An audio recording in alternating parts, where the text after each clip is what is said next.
أو كما قال عليه الصلاة والسلام। সম্মানিত সর্বস্তরের তৌহিদি জনতা, আসসালামু আলাইকুম ওয়া রাহমাতুল্লাহি ওয়া বারাকাতুহু।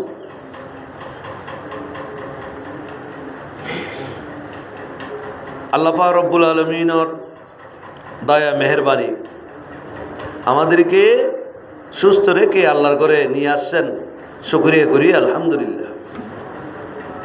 নিয়ামত যখন পায় বান্দা নিয়ামত বুঝে না, যখন নিয়ামত হারিয়ে ফেলে তখন বুঝে যে বান্দা দুনিয়ার মধ্যে নিয়ামত কিরকম ছিল। যেন দাঁত, যারা দাঁত আছে দাঁতের মর্যাদা এরা বুঝে না। যখন দাঁত চলে যায় তখন বুঝে যে এই দাঁতটা কত বড় নিয়ামত ছিল। সুবহানাল্লাহ। আর যারা চোখ আছে এরা চোখের নিয়ামতের কদর করে না, বুঝে না। এই চোখটা যখন চলে যায়, জ্যোতি হারিয়ে ফেলে, চোখে দেখে না, তখন তারা বুঝে যে এই চোখ নিয়ামতটা আমার জীবনে কত বড় সম্বল ছিল। সুবহানাল্লাহ। এইভাবে দুনিয়ার প্রতিটি মানুষের জন্য নিয়ামত। যেমন নাকি আপনার রথ বল, শরীর, সুস্থ পরিবেশ, পরিবার পরিজন, ছেলে মেয়ে, এগুলো আল্লাহ নিয়ামত। সুবহানাল্লাহ। এগুলো আপনি আনেন নাই, আল্লাহ দিছি। এজন্য মা বাপের দায়িত্ব হলো সন্তানদের জন্য আল্লাহর কাছে দোয়া করা, ইবাদত করা। ইবাদত, এই যে বিভিন্ন সন্তানগণ বিভিন্ন জায়গায় আছে, টাকা পয়সা কামাচ্ছে, কোন মুহূর্তের মধ্যে কি হচ্ছে না হচ্ছে, সারা পৃথিবীর অশান্তির আগুন জ্বলতেছে। এই যে আপনারা দেখতেছেন সারা পৃথিবীর মধ্যে যে বোম্পিং করতেছে এবং মানুষ মরে যাচ্ছে, বিভিন্ন দেশে দেশে যুদ্ধ চলতেছে। সুতরাং আজকে আমাদের দেশটা ভালো আছে, আমাদের দেশও এটা আসবে কি এটা আল্লাহ জানে। সুতরাং এজন্য আমাদেরকে সুস্থ রাখছে আল্লাহ এখনো। আপনারা খবর নিয়ে দেখেন, আজকে যে দেশের মধ্যে আগ্রাসন চলতেছে, ওখানে হাজার হাজার মানুষ রাত্রে খানা খাইয়ে ঘুমাইছে, কিন্তু উঠতে পারে না, ঘর বাড়ি ভেঙ্গে চুরমার করে ফেলছে। কিছু নাই, মাটির সাথে মিশে গেছে, ভিতরে ডুবে গেছে। ভাই বন্ধুগণ, এজন্য আমরা এখনো ভালো আছি। আমাদের বিভিন্ন আত্মীয় স্বজন দেশবাসী বিভিন্ন জায়গার মধ্যে আছে। এজন্য আজান দেওয়ার সাথে আপনারা মসজিদে আসবেন, আল্লাহর দরবারে চোখের পানি ছাড়বেন, কান্না করবেন। আল্লাহ বলেন, বান্দারে তুমি যখন চোখের পানি ছাড়ো, দুনিয়ার হাজারো জামিলা বাদ দিয়ে যখন তুমি আমি আল্লাহকে ডাকো, আমি আল্লাহ এত খুশি হই, তোমার জীবনের যা কিছু আমার থেকে চাও আমি সব দিয়ে দিব। সুবহানাল্লাহ। আর এটা যেমন তেমন মাস না, এটা হচ্ছে সমস্ত মাসের মধ্যে যে মাসটাকে আল্লাহ তাআলা মনোনীত করেছেন, রহমতের মাস, মাগফিরাতের মাস, নাজাতের মাস। সুবহানাল্লাহ।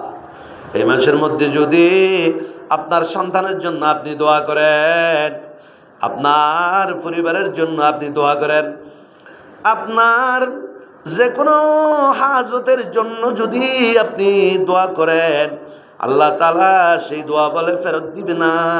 সুবহানাল্লাহ।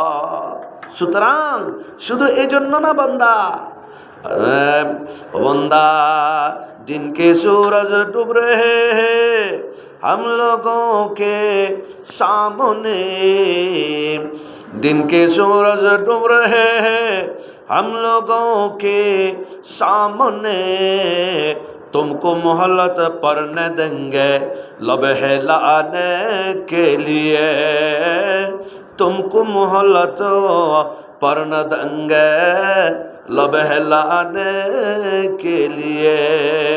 बंदा যে সূর্য উঠতেছে আবার সূর্য ডুবতেছে, রাতের আগমন হচ্ছে আবার রাত যাওয়ার পর দিন আসতেছে। বন্দারে কথা বুঝিও না যে তুমি দুনিয়ার মধ্যে চিরস্থায়ী। এত অসহায় মানুষ, এত দুর্বল আল্লাহর কাছে। तुमको मोहलत पर न देंगे लम्हे लाने के लिए। উপর উঠরে নিজের ওটের সাথে বাজানোর সময় পর্যন্ত আল্লাহ না দিয়া কবরে নিয়ে যাবে। সুবহানাল্লাহ। এজন্য যত পারো মানুষের কল্যাণ করো, যত পারো মানুষের উপকার করো, যত পারো সমাজের উপকার করো, দেশের উপকার করো, যত পারো। আজকে এই সমস্ত নাফরমানরা যে বিভিন্ন দিকে আগ্রাসন চালাচ্ছে, এরা চিন্তা করতেছে না, হায়রে এগুলো তো পিপিলিকা, এগুলো তো মানুষ, আজকে আমরা মারা যাওয়ার পর কি জবাব দিব। সুতরাং আজকে তারা এত গোমরা হয়ে গেছে, এত পথভ্রষ্ট হয়ে গেছে, জোর বলেন নাউজুবিল্লাহ। আল্লাহ আমাদেরকে এদের ক্যারেক্টার, এদের চরিত্র থেকে আল্লাহ আমাদেরকে রেহাই দান করুক। সবাই বলেন আল্লাহুম্মা আমিন। ও আল্লাহর বান্দারা, আজ এত রমাস আল্লাহর নবী তাজদার মদিনা রাসূল আকরাম সাল্লাল্লাহু আলাইহি ওয়াসাল্লাম বলেছেন, কিয়ামতের ময়দান যখন সংগঠিত হবে, 12 সূর্যের তাপ মাথায় আসবে। কোথায় আসবে? মাথা তাপ। সূর্যের মুখ এখন উপর দিকে। আল্লাহ বলছে, ও সূর্য, আমার আদরের বান্দারা দুনিয়ার মধ্যে নামাজ পড়বে, রুকু করবে, সিজদা দিবে, কিয়াম করবে, কোরআন শরীফ তেলাওয়াত করবে, তারাবির নামাজ পড়বে। এজন্য তুমি যদি এই মুখটা যদি জমিনের দিকে দাও, পৃথিবীর সব কিছু আগুন উঠে জ্বলে যাবে, সৃষ্টির অস্তিত্ব থাকবে না। সুবহানাল্লাহ। তখন সূর্য, আল্লাহ তাআলা বলছেন, ও সূর্য তোমার মুখ উপর দিকে রাখো, এইদিকে সামান্যতম তাপ দিয়ে দুনিয়ায় ভারসাম্য ঠিক রাখো। আল্লাহ যেদিন থেকে সূর্যকে কথা বলছেন, সূর্য আর মুখ এদিকে দেয় নাই। সুবহানাল্লাহ। সূর্য মুখ জমিনের দিকে দেয় নাই। বৈজ্ঞানিকরা বলতেছে যে সূর্যের মুখ যদি জমিনের দিকে হয়, সারা পৃথিবী 1 সেকেন্ড টিকবে না। আগুন উঠে সমস্ত দেশ, প্রদেশ, সাগর, মহাসাগর, বৃক্ষ, এমনকি দুনিয়ার সব কিছু আগুনে জ্বলে যাবে। মানুষ বসবাস করা তো দূরের কথা, কীট পতঙ্গ, পশু পর্যন্ত, গাছ পর্যন্ত থাকবে না। সুবহানাল্লাহ। এই দিন থেকে সূর্য উপর দিকে মুখ দিয়া এভাবে তাপ দিচ্ছে। সারা পৃথিবীর মধ্যে আপনারা দেখতেছেন, জন্ম হওয়ার পর থেকে সূর্যের তাপের দ্বারা দিন হয়, রাত চলে যায়। আজকে সূর্য কিয়ামতের দিন বলে সূর্যের মুখ আল্লাহ বলবেন জমিনের দিকে দাও। সুবহানাল্লাহ। জমিনের দিকে সূর্যের মুখ দাও, সারা পৃথিবী গোড়া তামা হয়ে যাবে। মানুষের মগজগুলো টকবক ভাবে সিদ্ধ হতে থাকবে। মেয়েরা গরম পানি যেমন চুলের উপর আগুন দ্বারা জ্বালালি, যেমন গরম করলে টকবক করে সিদ্ধ হই, হায়রে কঠিন কিয়ামতের দিন মানুষের মাথার মগজ বলে এভাবে সিদ্ধ হবে। নাউজুবিল্লাহ। কিন্তু এগুলো আল্লাহর হুকুম হবে। কিন্তু এর মধ্যে এক শ্রেণীর মানুষ বলে আল্লাহ এদিন মেহমানদারি করবে। সুবহানাল্লাহ।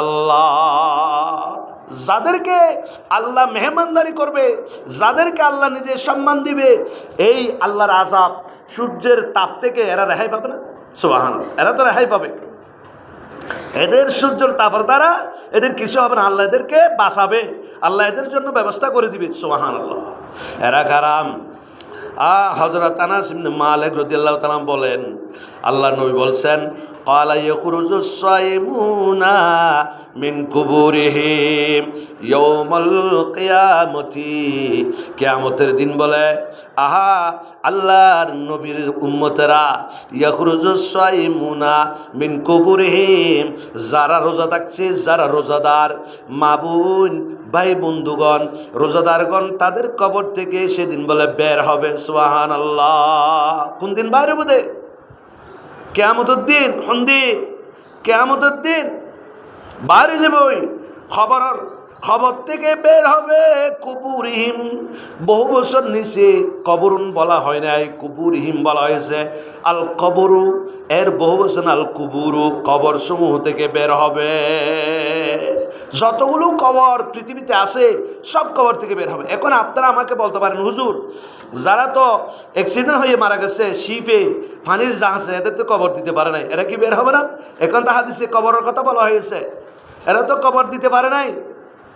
অথবা যাদেরকে আগুন দিয়ে জ্বালায় ফেলতেছে, এবং এইভাবে সবাই থেকে বের হবে, কিন্তু বিচার হবে। একজন মানুষকে আল্লাহ ছাড় দিবে না। কাফের বলেন, মুশরিক বলেন, বেঈমান বলেন, শয়তান বলেন, যেখানে রাখে না কেন। অনেকে মনে করতেছে, এগুলো বললে আবার অনেকে মনে করে আমাদেরকে ব্যঙ্গাচ্ছে। এটা সত্য কথা যে আগুনের মধ্যে যাদেরকে প্রজ্বলিত করতেছে এরা অনেকে মরতেছে, এরা ছাই হয়ে যাচ্ছে, এদের আর বিচার হবে না। না, কখনো না। আপনার শরীরের বিচার আল্লাহ তো করে না, রুর বিচার করবে। সুবহানাল্লাহ, প্রাণের বিচার করবে। এই রু দ্বারা, কলবের দ্বারা দুনিয়ার মধ্যে আপনি আকাম কুকাম করছেন নফসের প্ররোচনায়। কারণ নফসের দ্বারা আপনি চলছেন। শরীর এটা তো আপনার একটা বাহন। এটা কি বাহন? গাড়িতে যেমন উঠলে মানুষ শহরে চলে যায়, ঢাকায় চলে যায়, কক্সবাজার চলে যায়, ঠিক এটা একটা বাহন। সুতরাং এই শরীরের বিচার তো পরে, আগে রুর বিচার হবে। সুবহানাল্লাহ, রু দ্বারা শরীর, রু ছাড়া শরীরের কোনো দাম নাই। এজন্য সবাই কবর থেকে বের হয়ে যাবে। এর মধ্যে কতগুলি বান্দা স্পেশাল ভাবে আল্লাহ কবর থেকে বের করবে।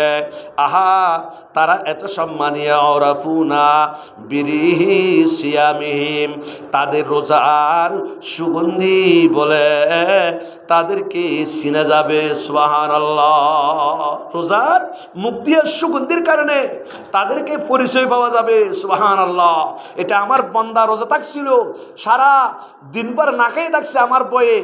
আল্লাহ এদেরকে কবর থেকে বের হওয়ার সাথে এদের হিসেব তো দূরের কথা, এদেরকে সূর্যের তাপে পাওয়া দূরের কথা, স্পেশাল ভাবে ফেরেশতারা এদেরকে কি একটা আল্লাহ তাআলা যে নিয়ামত দিবে ওখানে নিয়ে যাবে। সুবহানাল্লাহ। তবে আপনার রোজাদার হতে হবে। শুধু রোজাদার হলে হবে না, কোন পজিশনে রোজাদার হতে হবে এটাও আছে হাদিসে, আমি বলবো। সুতরাং আপনারা যারা এখনো বাইরে আছেন আপনারা চলে আসেন।